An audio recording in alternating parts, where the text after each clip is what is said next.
Smart City di Kota Banjarmasin dalam masa pemerintahan Pak Haji Ibnu Sina dan Pak Arifin Nur itu menjadi ruhnya. Ketika kita tahu saat ini kan Banjarmasin tidak lagi menjadi ibu kota provinsi Kalimantan Selatan. Banjarmasin akan menjadi kota apa?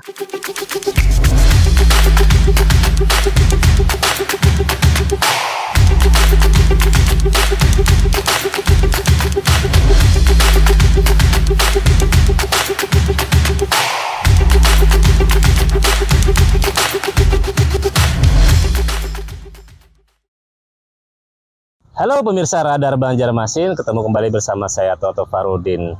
Di pagi ini saya sedang berada di lapangan terbuka hijau Kamboja. Dan di pagi ini juga saya akan melakukan wawancara dengan Kepala Dinas Kominfo Kota Banjarmasin, Ibu Windy.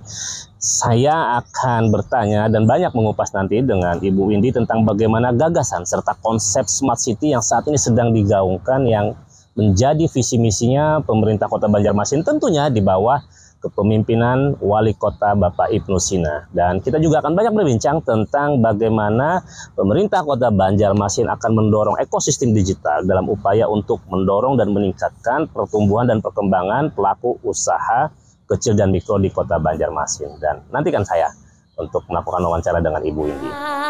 Selamat datang di Banjarmasin, seribu sungai. Urangnya ramah, panaguran pangurihingan.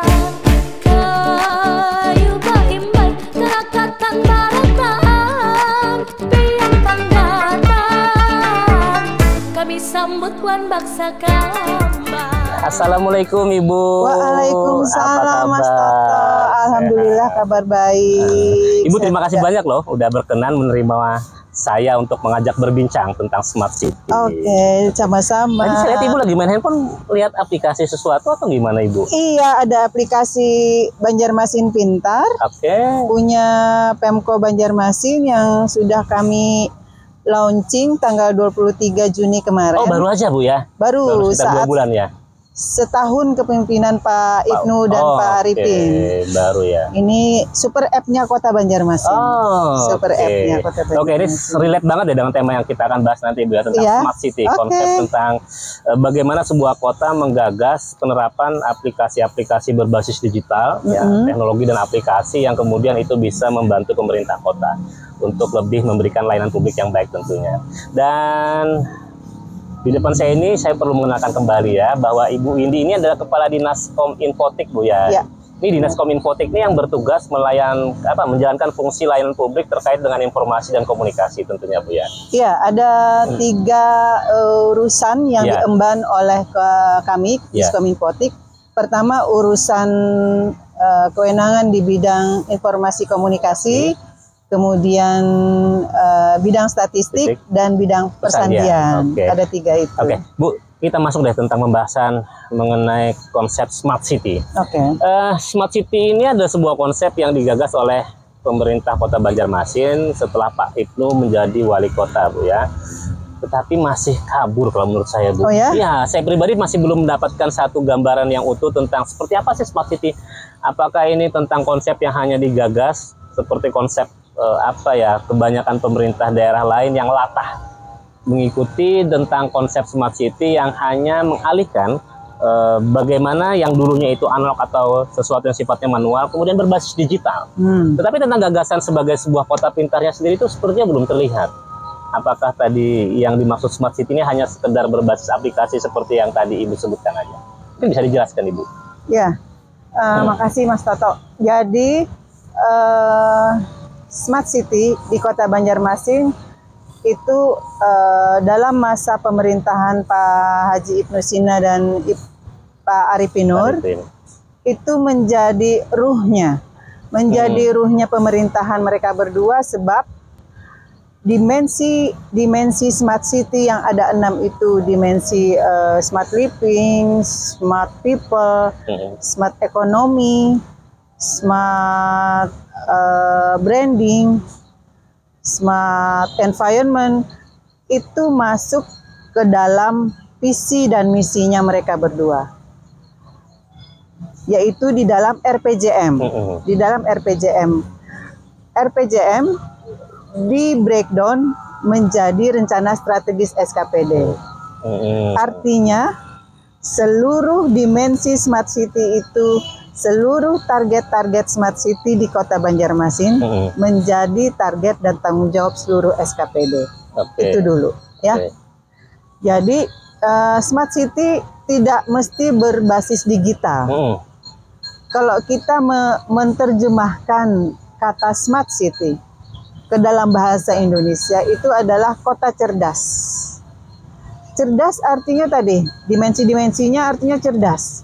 Manusianya cerdas. Cerdas tidak mesti berbasis digital. Bagaimana penduduk masyarakat Kota Banjarmasin bisa mengelola sampah dengan baik, itu cerdas. Bagaimana mereka bisa memilah sampah basah, sampah kering, itu cerdas.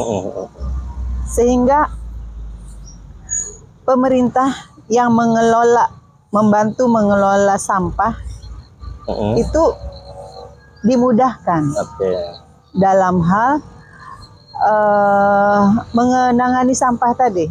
Karena sampahnya sudah terpilah dari rumah. Itu cerdas. Banyak lagi sebenarnya contoh-contoh cerdas yang tidak berbasis digital atau teknologi. Berarti ini adalah sekalian ya pelurusan, karena pemahaman dan konsep yang saya pahami tentang terminologi atau pemahaman tentang konsep smart ini adalah sesuatu yang selalu berbasis digital. Nyatanya tidak selalu berbasis digital. Tidak selalu. Dan masyarakat juga, publik tidak banyak yang tahu tentang smart city ini, bahwa sebenarnya konsep smart city itu salah satunya smart people-nya adalah ketika salah satunya penanganan sampah juga tidak perlu repot lagi petugas kebersihannya yang kemudian harus melakukan pemilihan seperti itu. Itu konsep smart city yang dipahami dari visi dan misinya Pak Wali Kota, Ibu ya. Tapi kalau kita bicara tentang smart city dalam konteks perkembangan teknologi yang saat ini memang sudah begitu revolusioner, adakah sebuah gagasan, sebuah ide yang ingin dimunculkan oleh pemerintah Kota Banjarmasin? Kalau tadi Ibu sampaikan ada satu aplikasi. Nah, apakah itu salah satu bentuk gagasan atau inovasi dari pemerintah Kota Banjarmasin untuk memanfaatkan teknologi ini, lalu kemudian dalam semua fungsi SKPD itu bisa lebih meningkatkan layanan publik? Jadi memang tadi udah disebutkan oleh Mas Toto, konsep dari smart city itu sebenarnya adalah lebih kepada bagaimana kita meningkatkan pelayanan publik, perbaikan pelayanan publik yang dilakukan oleh masyarakat, oleh pemerintah kepada masyarakat.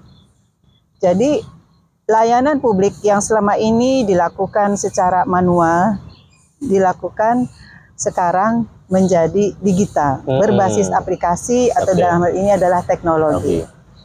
Kemudian juga pandemi COVID-19 mendorong percepatan transformasi digital di dunia. Begitu juga di Kota Banjarmasin. Kita dipaksa untuk menggunakan teknologi. Dalam hal kita bekerja, kan? Kita menggunakan Zoom untuk rapat. Kita WFH, bekerja dari rumah.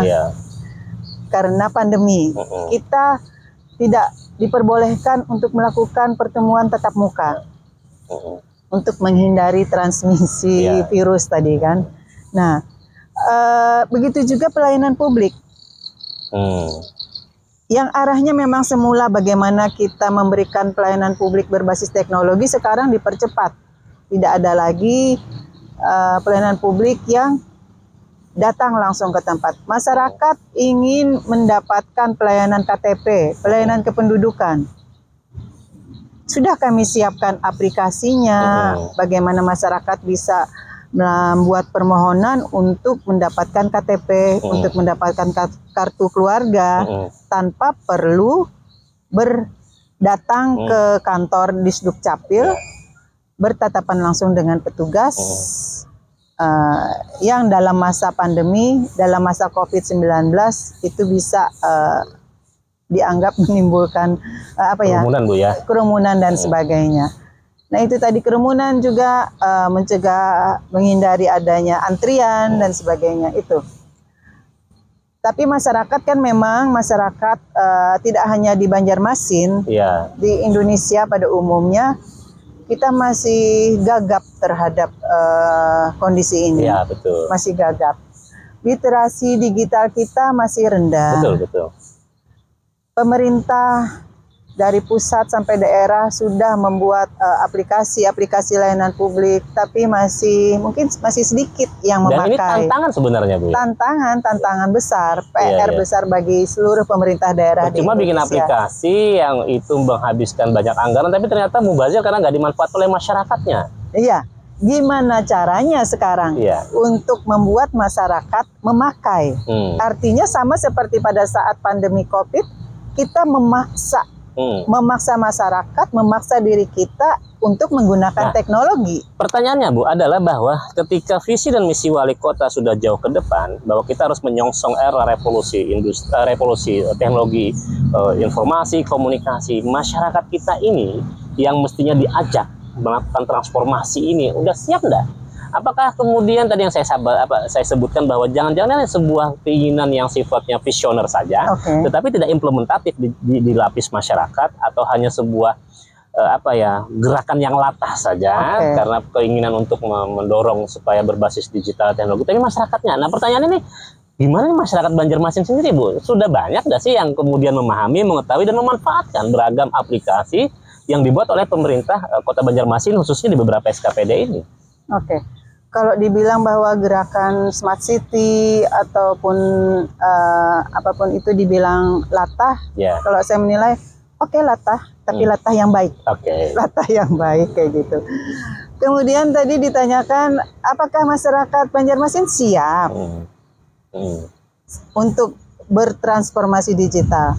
Oleh karena itu di saat ini di tahun anggaran 2022 di Diskominfotik kami melakukan pengukuran kesiapan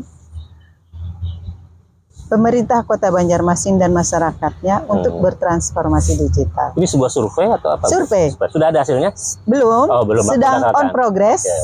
Kami bekerja sama dengan sekolah Teknik Informatika dan Elektronika ITB, Institut Teknologi Bandung.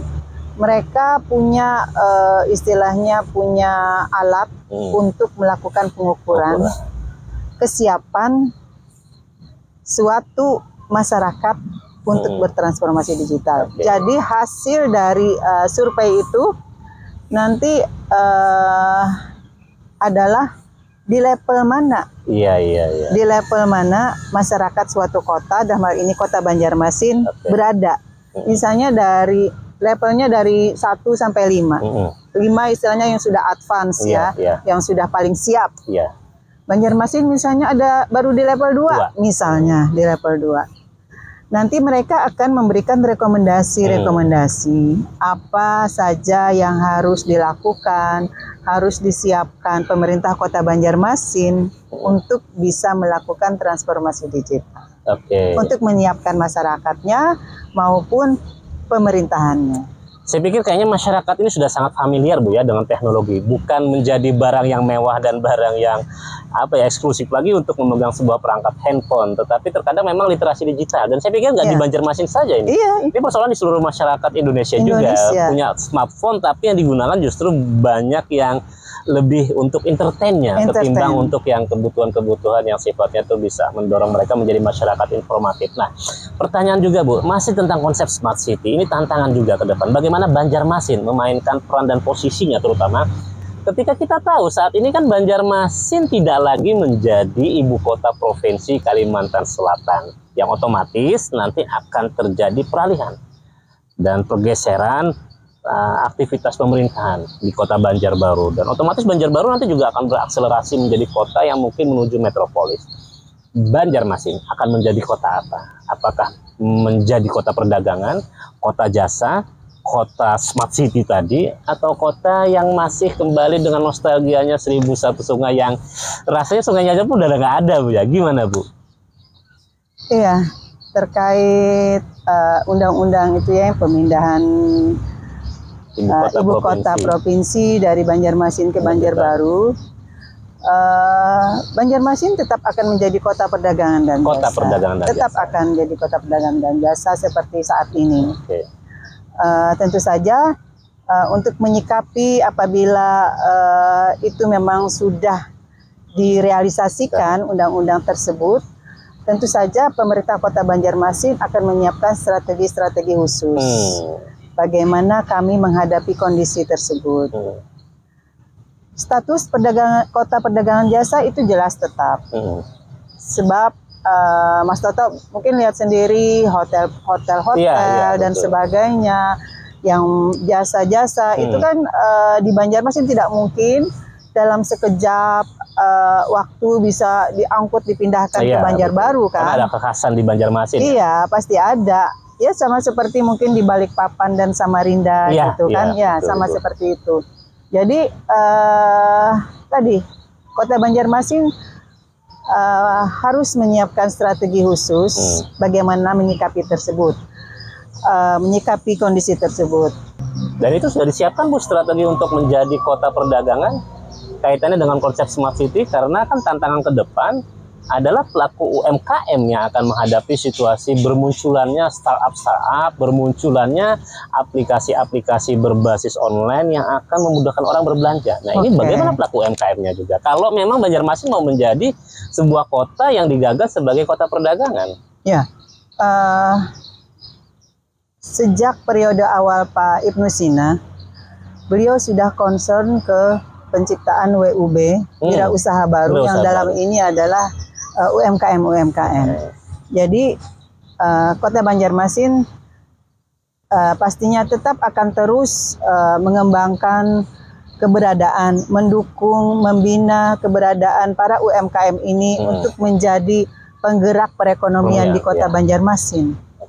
Kami terus mengadakan sosialisasi, pelatihan terkait digitalisasi ini lah Mas Toto. Ada beberapa SKPD yang terlibat di dalam agenda ini. Tentu saja Dinas Koperasi dan UMKM itu sebagai leading sektornya. Kemudian Dinas Perdagangan, Perindustrian. Kami juga Diskominfotik ikut juga terlibat terkait digitalisasi UMKM. Kami masuk ke situ melalui peran kami yang smart city-nya tadi. Jadi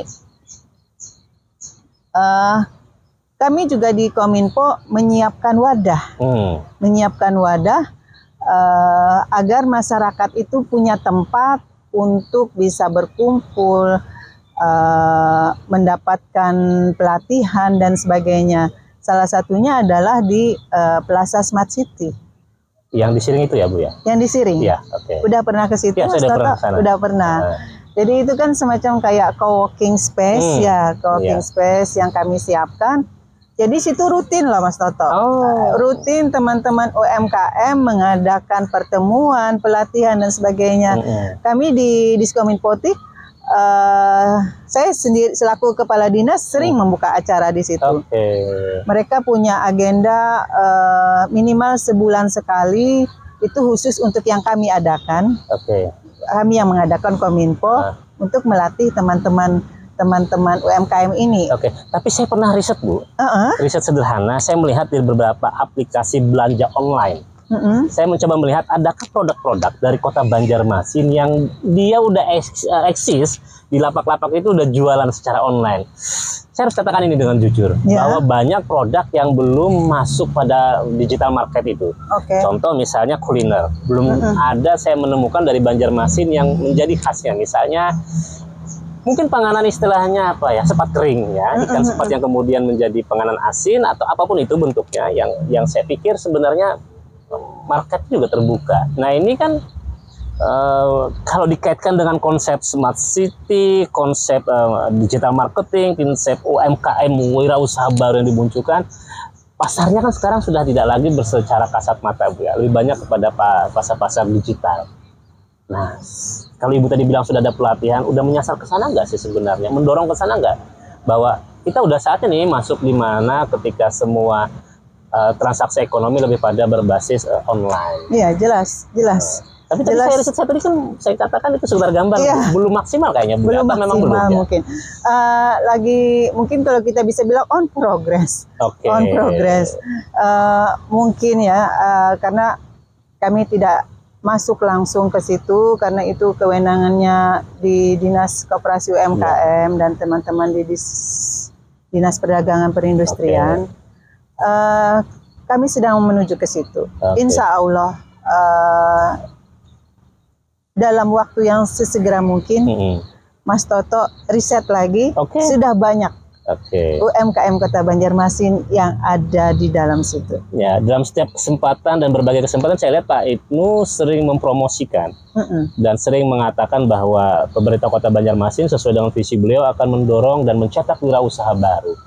Tapi kalau saya boleh jujur, secara empirik dan realitasnya kita masih belum merasakan itu. Dan saya pikir kan pasar ke depan kan lebih terbuka. Mungkin ini tantangannya ke depan kali Bu ya. Bagaimana pemerintah Kota Banjarmasin mendorong pelaku UMKM ini untuk bisa bertransformasi secara digital. Nah, bicara soal UMKM ini Bu ya, kembali ke UMKM. Mungkin ini bukan leading sektornya Dinas Ibu, tetapi apakah Kominfo udah bisa menyiapkan ekosistem digitalnya? Tadi ada pelatihan, kemudian ada sosialisasi dan edukasi. Tetapi bisakah pemerintah Kota Banjarmasin selain leading sektornya dari sisi pelatihan keterampilan teknis Dinas Koperasi, itu Kominfo mendorong bagaimana menciptakan sebuah ekosistem digital agar startup, agar pelaku-pelaku UMKM ini bisa bermain di ranah yang lebih advance tadi. Kira-kira gimana Bu? Iya, ekosistem digital itu kan ada beberapa unsur ya di dalamnya. Betul. Ada masyarakat, ada unsur teknologinya, ada unsur strateginya, juga ada unsur saluran informasinya kalau saya tidak salah. Jadi 4 unsur itulah yang bersatu untuk berkolaborasi untuk membentuk suatu ekosistem digital. Tapi yang utama pastinya ini masyarakatnya kan ya, masyarakatnya. Pak Wali selalu ngomong di setiap kesempatan terkait kolaborasi hexahelix. Iya, betul. Saya sering dengar itu beliau sekarang. Kolaborasi hexahelix. Jadi bagaimana Kota Banjarmasin memanfaatkan kolaborasi hexahelix tadi yang pemerintah, ABCGM beliau bilang, akademisi, bisnis, community, government, sama media. Ini berkolaborasi untuk membantu mewujudkan ekosistem digital tadi. Bagaimana pemerintah Kota Banjarmasin memanfaatkan bisnis misalnya untuk membantu mendorong ekosistem digital, dan hal ini mendorong masyarakat tadi, para pelaku UMKM untuk bisa membuat produk yang layak jual, yang kemasannya bagus, yang menarik gitu kan. Kemudian bagaimana mereka memasarkannya baik secara online maupun offline. Nah, itu bagaimana itu berkolaborasi. Sudah banyak sebenarnya misalnya bantuan dari perbankan dan sebagainya. Oh iya, hexahelix ditambah perbankan sebagai agregator gitu Pak Wali selalu bilang. Perbankan misalnya Bank Indonesia, Bank Kalsel di sini yang membantu UMKM tadi. Bagaimana mereka kan banyak UMKM binaan Bank Kalsel, UMKM binaan Bank Indonesia gitu kan. Artinya di kolaborasi hexahelix tadi sudah mulai terbentuk bagaimana penciptaan ekosistem digital, ekosistem masyarakatnya tadi kan, untuk bisa menjual produk-produknya para pelaku UMKM tadi. Begitu. Nah, ya, karena saya melihat ada tantangan ke depan, Bu. Kalau wacana pemindahan ibu kota negara itu akan terwujud, otomatis Banjarmasin akan menjadi salah satu wilayah terdekat yang akan menjadi pemasok, penyuplai untuk distribusi barang-barang yang nantinya akan memenuhi kebutuhan di sana kan, Iya, Bu, pasti, ya. Dan pastinya. ini tantangan. Kalau transformasinya di era COVID dulu kita tidak begitu familiar. Tadi Ibu bilang ada work from home, kerja dari rumah, rapat dengan rumah segala macam. Ini kalau dulu akselerasinya perlu waktu 10 tahun, ini mungkin 1 tahun ke depan ya harus cepat ini pemerintah kota nih. Nah ini tantangannya juga nih ke depan, bagaimana pemerintah kota khususnya ini menjawab akselerasi transformasinya ini. Itu tadi salah satu yang sudah kami lakukan dengan melakukan pengukuran tadi dulu. Dan kita sangat menunggu itu berarti, Bu, ya? Untuk tahu di mana posisi kita. Jadi kita udah tahu langkah apa yang harus kita ambil. Langkah apa. Jadi kita kalau kita langsung jalan tanpa tahu kondisi existing kita kan artinya kalau bahasa Banjar tuh kita bahapal. Bahapal. Kalau ini kan kita sudah tahu, jadi kita mereka lagi orang-orang pintar di situ memberikan rekomendasi ini nih yang harus dilakukan. Dan ini jadi bahan dasar untuk membuat roadmap strategi. Roadmapnya bener banget. Jadi setelah itu kita tindak lanjuti dengan membuat roadmapnya. Kita tunggu nih Bu informasi publik nih. Kita pengen tahu semua yang memegang smartphone di Banjarmasin khususnya apakah sudah masuk kategori masyarakat yang smart people tadi juga, smart people. Apakah termasuk masyarakat yang sudah siap bertransformasi memasuki satu era digitalisasi yang kemudian memanfaatkan smartphone-nya bukan hanya untuk TikTok-an, tapi juga untuk bisa memanfaatkan dan bisa menjadi sumber pendapatan secara ekonomi, Bu, ya. Iya, harus. Selain untuk sumber pendapatan, juga tadi untuk pelayanan publik juga kan ya. Ya, betul, Bu. Saya pengen tahu kalau misalnya survei itu mengukur dari 100 ya secara acak masyarakat yang memanfaatkan smartphone. Seberapa banyak yang kemudian mereka memanfaatkan itu dengan tujuan-tujuan yang positif ya. Nah, ini kita tunggu nanti juga, Bu. Saya juga penasaran nanti hasilnya nih. Kita ini Banjarmasin masuk kategori apa tadi kalau ada ranking 1 sampai 5 tadi? Iya, memang kalau ini jujur ya Mas Toto, waktu saya mengisi kuesionernya, waduh, susah. Dan itu tantangan juga, Bu, ya, karena metodologi penelitian. Karena kalau riset itu dan itu agak repot, ribet, terlalu banyak dan segala macam, yang isinya juga bingung sebagai alat ukurnya itu. Iya, memang yang ditanyakan pengetahuan kita terkait teknologi digital tadi. Jadi karena ini transformasi digital, kalau bagaimana kita bisa bertransformasi digital, istilahnya aja kita nggak tahu. Atau baru tahu saat itu. Mungkin kalau responden yang ditanya bagaimana cara memainkan TikTok yang baik, semuanya bisa jawab kali, Bu, semuanya bisa jawab. Tapi ketika ditanya apakah Anda memahami transformasi digital, mungkin cuma 1 atau 2 dari 10 mungkin yang bisa menjawab.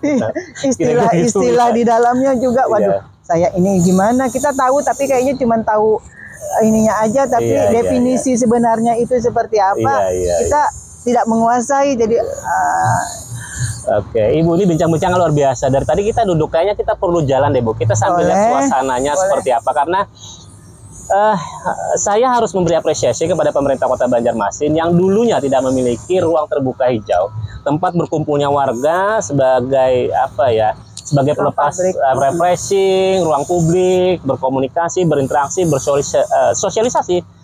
Dan mungkin juga termasuk yang menjadi tren menunjukkan eksistensi diri dengan fotonya gitu. Dan kita sekarang udah punya nih, patut diapresiasi kepada pemerintah kota yang sudah membuatkan ruang terbuka hijau Kamboja ini.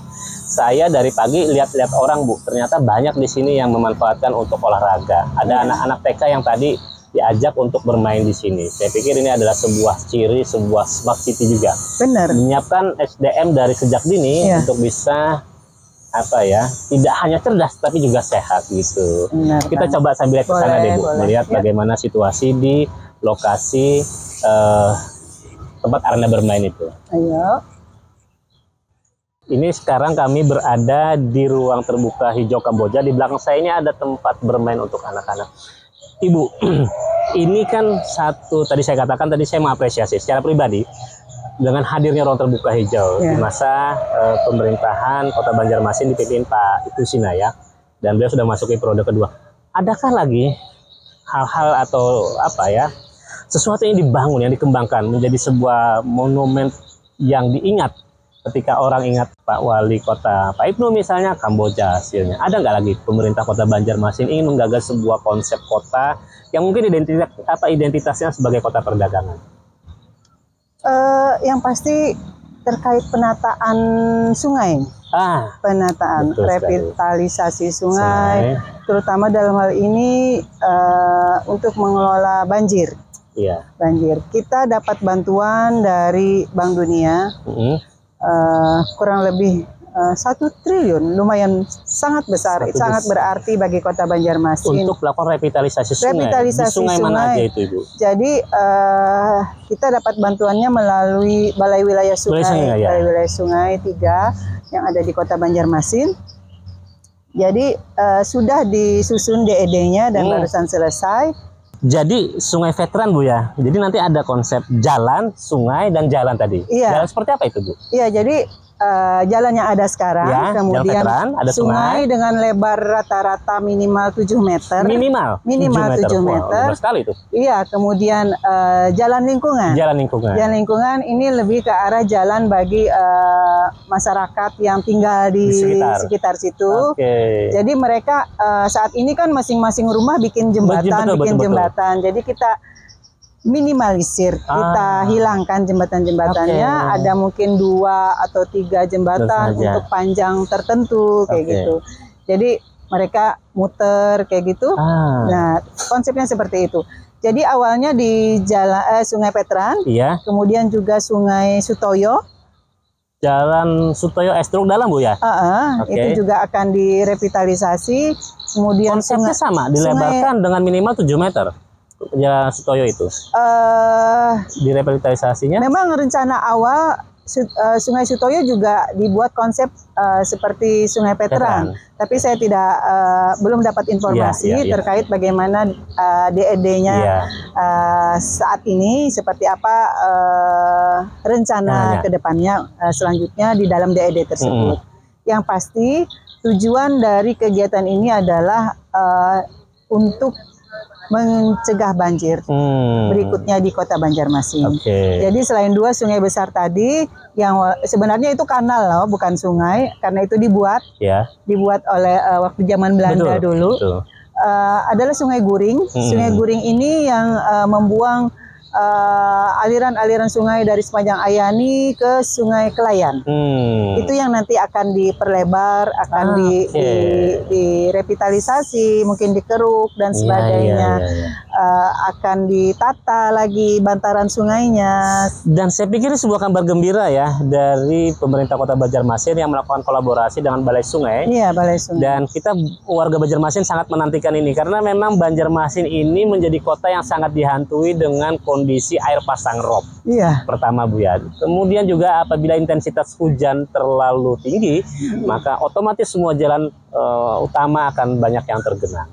Dan dengan hadirnya konsep ini, kota sungai yang kemudian dilakukan revitalisasi, boleh jadi nanti ini akan mengadopsi Kota Banjarmasin tempo dulu yang dulu memiliki banyak kanal-kanal, Bu ya, difungsikan kembali. Ada kurang lebih 10 kanal yang sudah ada di zaman dulu. Dan memang konsep tadi dibilang Mas Toto, Banjarmasin tempo dulu itu mau kita hidupkan lagi sebenarnya. Dengan membangun dermaga-dermaga, ada 17 dermaga yang masuk di dalam 17 dermaga dari semua aliran sungai kanal-kanal itu, Bu ya? Yang terkoneksi terkoneksi dengan transportasi darat. Darat juga, Bu ya? Darat. Jadi kan kayak gini konsepnya Mas Toto. Seseorang bergerak misalnya dari Jalan Ayani melewati Sungai Martapura, tapi dia dengan angkutan umum, misalnya dengan bis BRT. Kemudian dia turun di situ di dermaga, kemudian dia bergerak kemana dengan menggunakan kapal atau perahu. Kemudian di sana dia naik lagi ke darat menggunakan angkutan umum lagi untuk menuju tempat dia berkegiatan. Seperti itu konsepnya. Memfungsikan sungai sebagai salah satu jalur alternatif transportasi selain jalan raya. Sebuah konsep dan gagasan yang dalam imajinasi saya sangat luar biasa. Tapi saya bayangkan bagaimana nanti implementasinya, karena tantangan yang paling sulit dalam setiap progres pembangunan adalah proses pembebasan anggaran. Dan juga tentunya dukungan dari masyarakat. Bagaimana mereka memahami dan memaknai bahwa ini untuk kita juga, untuk kami masyarakat Banjarmasin, untuk warga Banjarmasin. Dan tentunya harus dijaga Bu ya, tentunya harus dipelihara kalau ini udah jadi. Harusnya keterlibatan masyarakat, rasa memiliki masyarakat itu harus tumbuh, harus bicara tentang partisipasi publik dalam semua program pembangunan. Ibu melihat bagaimana warga Banjarmasin dalam pandangan Ibu merepresentasikan pemerintah Kota Banjarmasin. Warga Banjarmasin ini juga memberikan partisipasi publik yang besar dan tinggi terhadap kesadaran. Misalnya yang paling sederhana saja saya berikan contoh, sampah. Ya. Kita masih menemukan banyak warga yang membuang sampah tidak pada tempatnya. Membuang sampah di selokan, di sungai, sepertinya sungai itu menjadi tong sampah paling besar. Kemudian kita masih juga sering menemukan banyak sekali orang membuang sampah di luar dari jam yang sudah ditentukan di beberapa TPS. Nah ini persoalan Ibu. Karena persoalan tidak hanya membangun itu, tidak hanya membangun secara fisik dan infrastruktur, tapi membangun mindset membangun manusianya. Mental. Bagaimana warga Banjarmasin kalau dalam pandangan Ibu? Dan pemerintah Kota Banjarmasin sendiri melihat, sudahkah kolaborasi antara pemerintah dengan masyarakat ini cukup baik dan cukup positif dalam hal sampah saja misalnya? Ya memang kalau kita bisa menilai jujur, sebenarnya keterlibatan masyarakat untuk urusan sampah ini tadi itu masih bisa dibilang cukup rendah ya. Rendah ya. Karena masyarakat masih berpendapat bahwa urusan sampah itu adalah urusan pemerintah, karena ada petugasnya dan sebagainya. Padahal itu juga menjadi urusan mereka, sebab kalau mereka membuang sampah sembarangan ke sungai dan sebagainya, lalu pada saat sampah tersebut menutup saluran-saluran air yang kemudian airnya masuk ke badan jalan, itu yang dirugikan siapa? Iya. Gitu kan? Airnya kembali lagi ke mereka. Kemudian kalau dibilang bahwa pemerintah tidak cukup menyiapkan tempat sampah, itu sebenarnya tidak bisa dijadikan alasan juga. Iya, iya. Kita bisa mencontoh di Jepang. Di Jepang kita lumayan susah loh nyari tempat sampah. Tapi masyarakatnya, mindsetnya kan sudah sangat luar biasa. Sampah kecil langsung masukin di kantong, nanti dibuangnya pada saat di rumah gitu. Iya gitu, mereka bagaimana mereka memilah sampah di rumah dan sebagainya. Nah itu yang mungkin yang masih harus digerakkan, harus menjadi PR Kota Banjarmasin, bagaimana membangun kesadaran masyarakat. Ya persoalannya kan Banjarmasin ini secara geografis aja sudah berada berapa sentimeter di bawah permukaan laut. Otomatis ketika air laut naik dan intensitas kebetulan hujannya cukup tinggi, makanya terjadi seperti 2021 kemarin di awal tahun kita mengalami banjir yang cukup memberikan pelajaran berharga bagi kita semua bahwa ternyata persoalannya tidak hanya masalah di pemerintah Kota Banjarmasin, tapi persoalan terbesarnya justru ada di kita semua, Bu ya. Bagaimana peduli menjaga lingkungan. Istilahnya kita ini udah punya potensi dan risiko di mengalami selalu banjir setiap tahun. Ya Mbok minimal jangan diperparah ya dengan cara buang sampah gitu. Oke Ibu, ini mungkin satu pertanyaan terakhir tentang gagasan dan konsep Banjarmasin Kota Baiman, Barasih Wan Nyaman. Tadi kita udah bicara tentang sampah. Barasih Wan Nyaman, ini kaitannya dengan bagaimana Banjarmasin itu dirasa nyaman bagi warganya karena keamanan, kenyamanan, dan juga mungkin bicara tentang bagaimana Banjarmasin itu terasa sejuk dan sebagainya. Apa gagasan pemerintah Kota Banjarmasin untuk mewujudkan Banjarmasin Baiman seperti yang selalu disampaikan Pak Wali tentang Banjarmasin yang Barasih Wan Nyaman itu, Ibu? Iya, jadi kalau Mas Toto tahu Kota Banjarmasin berdasarkan survei bahwa Kota Banjarmasin masuk jadi salah satu dari 7 kota livable, artinya kota yang nyaman untuk ditinggali di Indonesia. Di Indonesia? Di Indonesia. 10 besar? Iya, masuk ke dalam 7 besar. Mungkin ada beberapa komponen penilaian di situ. Mereka survei langsung ke masyarakat, bukan ke pemerintah kota. Jadi berdasarkan pengalaman masyarakat, bagaimana mereka merasakan mungkin pelayanan publiknya, bagaimana transportasi di sini, bagaimana pemerintah memberikan tentang kebersihan lingkungan dan sebagainya. Dan satu yang pasti saya juga mendengar dari beberapa rekan-rekan Bu ya, orang-orang yang memang bertugas di Banjarmasin ini karena tuntutan pekerjaan yang stay-nya itu cuma 1 tahun 2 tahun, mereka bilang dibandingkan beberapa kota besar lainnya di Indonesia, saya merasa aman sekali kok jalan di Banjarmasin jam 11 malam gitu, jam 10 malam naik sepeda gitu, olahraganya nggak takut mengalami korban kejahatan gitu. Dan ini mungkin sebuah konsep yang nyaman juga Bu ya. Iya, kalau Mas Toto tahu kami dulu sering melakukan pembahasan anggaran itu sampai tengah malam. Beberapa kali saya pernah pulang naik mobil sendiri jam 2, jam 3. Iya udah. Subuh itu alhamdulillah aman. Aman Bu ya. Nggak ada rasa takut ya. Warganya merasa nggak dihantui oleh ancaman-ancaman ketakutan menjadi korban tindak kriminal. Iya.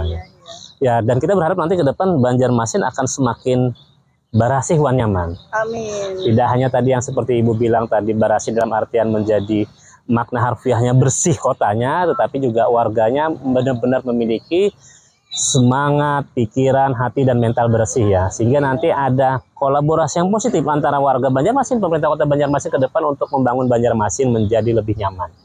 Oke Ibu, terima kasih bincang luar biasa pagi ini di suasana yang sangat sejuk sekali di lokasi ruang terbuka hijau Kamboja. Dan nanti perbincangan kami mungkin boleh Bu kami mengundang kembali unsur pemerintah kota Banjarmasin Bu ya, dari semua SKPD yang tentunya publik pengen tahu dan mendengar bagaimana, apa saja yang sudah dilakukan, dan bagaimana nanti ke depan serta gagasan-gagasan untuk mewujudkan kota Banjarmasin barasih wan nyaman. Mungkin next kita akan undang ketika kita pengen dengar UMKM, dinas leading sektornya, koperasi, bicara soal sampah kita bicara tentang itu DLH mungkin Bu ya, dan bicara infrastruktur kita bisa mengundang PU juga.